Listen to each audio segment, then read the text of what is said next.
Bonjour à tous, c'est Quim747. Si vous avez cliqué sur cette vidéo, vous savez pourquoi vous êtes là, vous voulez en apprendre un peu plus sur Ubuntu. Alors dans cette courte vidéo, je vais essayer de vous expliquer brièvement avec mes mots à moi, qu'est-ce que c'est qu'Ubuntu. Je suis un utilisateur de cette distribution depuis maintenant 1 an et demi, 2 ans. Et donc je suis très actif sur les forums et j'ai pu avoir plusieurs éléments de réponse. Et je vais essayer de vous en apporter aujourd'hui.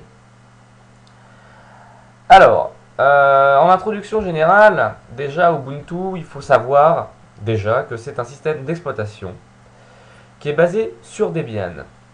Et Debian, il utilise le noyau Linux. Donc Ubuntu l'utilise aussi. Ubuntu, c'est une distribution Linux qui est la plus connue et la plus utilisée dans le monde. On verra les raisons et on verra bien sûr dans le reste de la vidéo tout ce qui concerne Debian. Alors Ubuntu, il vient concurrencer Windows et Mac OS X pour son interface notamment, sa facilité d'utilisation. Alors reste à voir ce qu'il a dans le ventre.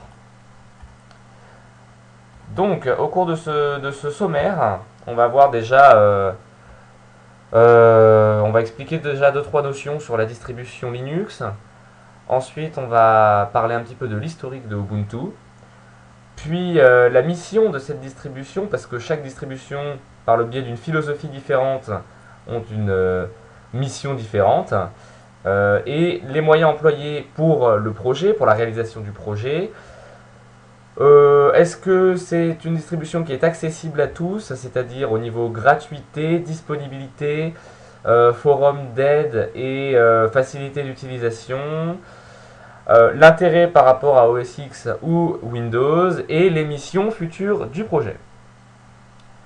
Donc, comme j'ai dit, Ubuntu, c'est une distribution Linux.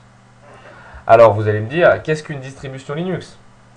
En fait, une distribution Linux, si je devais donner une définition personnelle, c'est un ensemble de logiciels qui sont regroupés autour d'un noyau commun. Ce noyau commun, c'est Linux. Typiquement, Ubuntu, il dispose de plusieurs packages à lui. Il intègre Unity, qu'on verra plus tard. Il intègre les suites LibreOffice, Gedit, etc. Et donc, ça forme un ensemble de paquets qui est regroupé autour du noyau Linux. Il y a plus de 800 distributions, dont la plupart qui servent à rien. La plupart servent à rien et beaucoup d'entre elles meurent au bout de seulement 1 an ou 2 parce qu'il y a un manque de développeurs. Les principales distributions, donc, ce sont donc Fedora, qui est très utilisé, qui est utilisé même par le créateur de Linux, Linus Torvalds. Il y a Linux Mint basé sur Ubuntu. Il y a Debian et bien sûr Ubuntu qui vient d'apparaître. Alors Ubuntu, elle est basée sur le code de Debian. Et Linux Mint est basé sur le code de Ubuntu. Et comme ça, on peut faire des arbres. Alors au niveau de l'historique de Ubuntu à présent, donc c'est pas très compliqué, il y a trois dates à savoir. En 1991, il y a la naissance de Linux. Alors la première version de Linux fut publiée effectivement en 1991 et le développement de cette distribution fut accéléré avec l'arrivée d'Internet.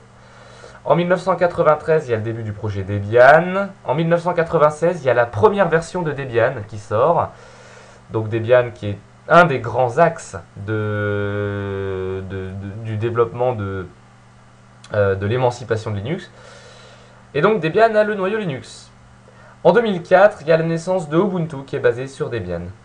Il faut savoir pour Ubuntu qu'il y a une nouvelle version qui sort tous les 6 mois. D'ailleurs, il y en a une qui va sortir le 21 octobre, qui va s'appeler Ubuntu 14.10. 14 pour l'année, 10 pour le mois. Et il y a une version tous les 2 ans de type Long Term Support qui sont donc supportés pendant 5 ans avec des mises à jour de sécurité. Donc si on fait le calcul, grosso modo, on est en 2014, il y a eu une vingtaine de versions d'Ubuntu, dont la plus récente est la 14.04 et c'est une Long Term Support.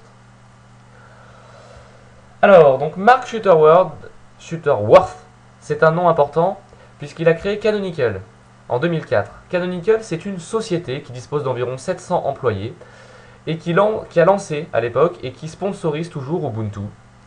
C'est-à-dire que c'est elle qui distribue les mises à jour et qui fait la promotion de cette distribution. Alors, Canonical, avec sa distribution, a connu un succès rapide. En 2011, Canonical supprime GNOME, qui était l'interface de base de Ubuntu, alors que du coup, aujourd'hui, eh ben, c'est remplacé par Unity. On y reviendra plus tard, Unity qui était une interface très facile. Et c'est en lien avec sa mission qu'on verra plus tard. En 2012, il y a une tentative d'insertion sur le marché mobile avec notamment le projet Ubuntu Edge qui fut abandonné par manque de financement, qui consistait à produire un smartphone basé sur le système d'exploitation Ubuntu Touch, qui avait 4 Go de RAM, un quad-core, mais bon, il y a eu un manque de financement. Alors la mission de Ubuntu, donc le but c'est de démocratiser Linux, parce que Linux c'est présent sur 95% des supercalculateurs et des box internet, ainsi que les serveurs web. Et aussi il y a Android, bien sûr, et OS X indirectement, parce que... Pardon, j'ai fait tomber quelque chose.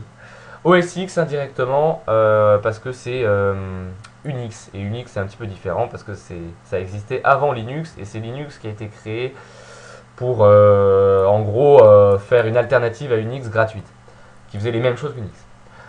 Alors au niveau du camembert des OS installés, donc c'est un camembert grossier, vous voyez qu'il n'y a aucun chiffre, mais d'ailleurs c'est très difficile de chiffrer. On considère qu'aujourd'hui moins de 2% des machines personnelles, c'est-à-dire comme vous et moi qui utilisons des ordinateurs, sont sous Linux. Linux intégrant toutes les distributions confondues. On est à peu près à 7%, 6% de Mac OS X, et le reste étant du Windows. Alors il faut savoir qu'en réalité il y a beaucoup plus de Linux parce que là on comptabilise les Linux de dual boot ou installés directement sur l'ordi. On ne comptabilise pas les Linux de machines virtuelles et toutes les autres. Et donc là on parle de toute distribution Linux confondue. Or Linux eh ben, il figure parmi une multitude d'entre elles. Donc, quels moyens utiliser pour Ubuntu pour qu'il se démocratise, pour qu'il démocratise Linux? Alors, il y a une interface compréhensible et utilisable pour tous, parce qu'il faut savoir que souvent, quand on parle de Linux à des gens normaux, les gens se disent que c'est quelque chose pour les gros geeks, en gros, pour les gens passionnés d'informatique et qu'il n'y a rien dessus, etc. Là, Ubuntu essaye de changer ça en faisant comprendre que finalement Linux, c'est un noyau, et qu'on fout une interface graphique dessus, et tant qu'il y a des logiciels disponibles, eh ben, c'est tout à fait utilisable au même titre qu'un OS X ou qu'un Windows. Donc je vais vous montrer ça un petit peu. Vous voyez, là je viens de faire échappe, je vous montre un petit peu à quoi ça ressemble Unity. Donc vous voyez, il y a une interface graphique. Ici c'est comme Mac OS X, on a des informations avec notamment les logiciels lancés, le Wi-Fi. Ici, les logiciels lancés, on peut avoir Skype, là ce qui me permet de filmer, la batterie, les mails. Donc ça marche exactement comme, c'est assez proche de macOS. Là on a un espèce de lanceur, ils appellent ça lanceur, c'est l'équivalent du dock. Des fonds d'écran animés qui bougent, enfin on fait ce qu'on veut. Les bureaux virtuels, on peut en mettre autant qu'on veut. Vous voyez ici j'ai un bout de code. Voilà, on fait ce qu'on veut, il faut que je retrouve mon logiciel. Quand il y a plusieurs fenêtres, on peut choisir l'une d'entre elles, etc., etc. Donc, voilà. Voilà. Donc, vous l'avez vu, Unity est très facile à prendre en main et ressemble un peu à Mac OS X. Donc, en plus de ça, pour démocratiser Linux, il faut qu'il y ait des pilotes de périphériques, parce que souvent, quand on installe un Linux sur un ordinateur, on n'a pas le Wi-Fi. On n'a pas non plus accès à l'imprimante. C'est bête parce qu'il n'y a pas les drivers. Bon, alors Linux, lui, il intègre par défaut des drivers. On verra pourquoi et comment ils le font dans la partie suivante. Ça, c'est très important. Il y a un autre moyen, c'est aussi que le développement est plus ou moins open source. Je vous avais dit que Canonical, il y avait environ 700 employés. Mais en plus de ça, il y a les pilotes qui sont développés avec des partenariats. Par exemple, des pilotes propriétaires tels que Nvidia ou alors pour les cartes Wi-Fi Intel ou Broadcom. Il y a aussi les contributions de n'importe qui, n'importe quel utilisateur peut contribuer. Il suffit qu'il aille sur le site launchpad.net sur Firefox et qu'il récupère des codes sources de paquets. Il peut régler lui-même les codes sources à sa guise et les publier sur Launchpad à nouveau. Et bien sûr, les paquets, c'est le principe même de l'open source, quoi. Et Canonical assure les mises à jour régulières de sécurité. Alors, Ubuntu, est-ce que c'est un accès à tous? Alors, est-ce que c'est accessible à tous? Alors, l'interface est simple, mais attention, c'est pas vraiment le cas tout le temps. C'est-à-dire que quand vous avez un problème, il y a des problèmes sur tout système d'exploitation, hein, mais quand vous avez un problème avec Ubuntu, eh ben, la résolution de ce problème se fait en ligne de commande. Donc il faut souvent lancer un terminal avec le raccourci CTRL plus ALT plus T. Le site principal pour se faire aider, c'est Ubuntu FR, si vous êtes français. Il y a vraiment tout ce qu'il faut, les forums sont très actifs. Moi-même, j'ai publié plus d'une centaine de messages, alors souvent c'était pour me faire aider, mais aussi pour aider les autres.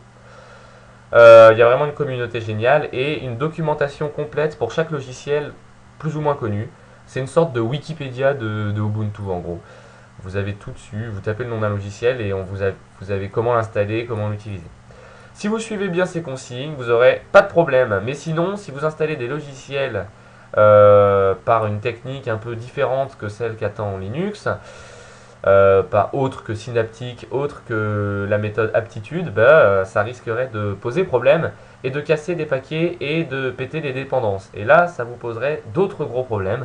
Donc, lisez bien les consignes quand vous êtes sur Ubuntu FR pour installer un logiciel. Après, ça sera tout le temps la même technique. Je vous montrerai ultérieurement avec Synaptic. Ubuntu, donc si on suit la citation de certains utilisateurs, il n'est pas plus compliqué, mais il est différent. C'est une façon de penser différente. Donc il est simple une fois pris en main. Alors les intérêts par rapport à OS X ou Windows.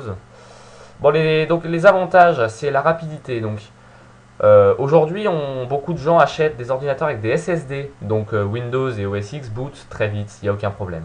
Sur les ordinateurs un peu vieux qui tournent sur des disques durs, vous avez sûrement déjà connu un Windows qui mettait 3 minutes à démarrer et vous aviez le temps d'aller aux toilettes ou de faire une sieste entre deux indexations. Là, avec Linux, c'est plus le cas. Linux met en général moins d'une minute à démarrer, à part si votre machine est vraiment une brouette. Et le disque dur, il gratte vraiment très peu.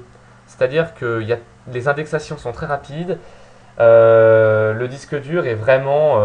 moi, je trouve que c'est vraiment une révolution, ça, parce que Windows 7, perso, il gratte tout le temps. Là, en plus, on ne sait pas trop ce qu'il fait. Le disque dur, il gratte peu, c'est un avantage. Les inconvénients, c'est le manque de programmes. En fait, il n'y a pas de Microsoft Office, il n'y a pas la suite Microsoft Office. C'est pour ça que les entreprises ne passent pas à Linux. Les entreprises restent sous Windows et payent une licence, alors que Linux est gratuit. Mais c'est compréhensible parce que le format mondial, c'est le format standard, c'est Microsoft Office. Après, il y a des alternatives sous Linux, hein. On parle de LibreOffice. LibreOffice, vous pouvez l'essayer sous Windows, sous Mac, sous Linux, sous ce que vous voulez. C'est un logiciel très connu et qui est très utilisé et qui est open source. Il y a très peu de jeux vidéo, donc pour les gamers, je vous déconseille d'aller sous Linux, bien que SteamOS pourrait changer la donne. Et il y a très peu de programmes pour le montage vidéo, audio. Il n'y a pas les suites Adobe Creative Suite, il n'y a pas...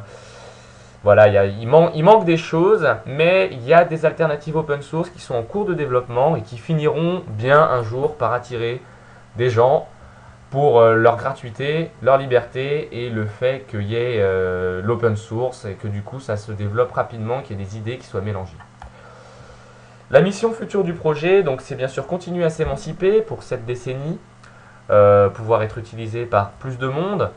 Alors bien sûr c'est beaucoup utilisé déjà, hein, enfin on peut pas trop savoir, il n'y a pas de chiffre, mais vous tapez Ubuntu sur la page Facebook, vous tombez sur 1 200 000 j'aime. C'est pas... Voilà. Si on devait faire une proportionnalité avec OS X, il y aurait peut-être 10 millions sur OS X, 1 200 000 sur Ubuntu en nombre de j'aime sur Facebook. Moi ça veut rien dire ce que je dis, mais grosso modo les gens qui connaissent Ubuntu, il y en a pas mal.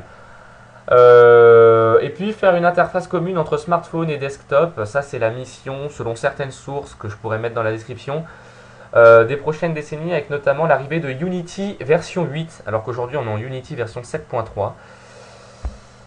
Et donc ils voudraient réunir les smartphones et les bureaux. Alors c'est seulement des sources, je ne sais pas si c'est des rumeurs ou si c'est la réalité, mais voilà sur ce qu'on peut dire pour la mission future du projet. Et puis sinon continuer à être très stable.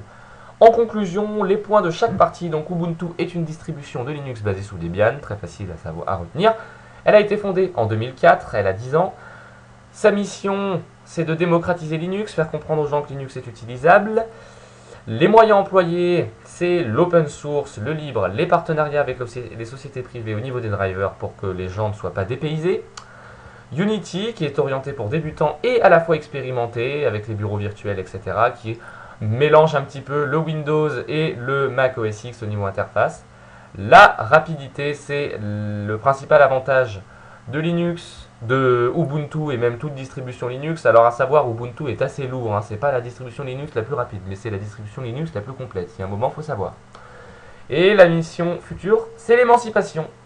Alors je vous remercie d'avoir suivi cette vidéo. J'espère vous avoir donné quelques notions importantes sur Linux. Vous pouvez suivre la description pour rejoindre les sites launchpad.net. Vous pouvez vous abonner à ma page Facebook et ma chaîne YouTube.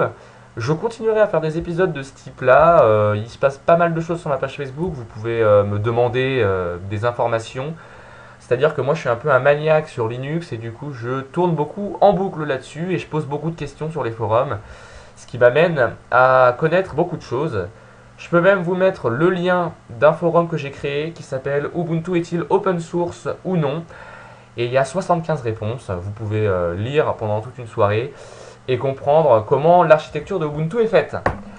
Je vous remercie et puis passez une très bonne soirée et puis bon week-end pour ceux qui sont en week-end. Sachez tout de même que je suis sous Ubuntu 14.04, donc si vous regardez cette vidéo dans 3-4 ans, ça aura peut-être changé d'ici là. Allez, ciao, bye bye!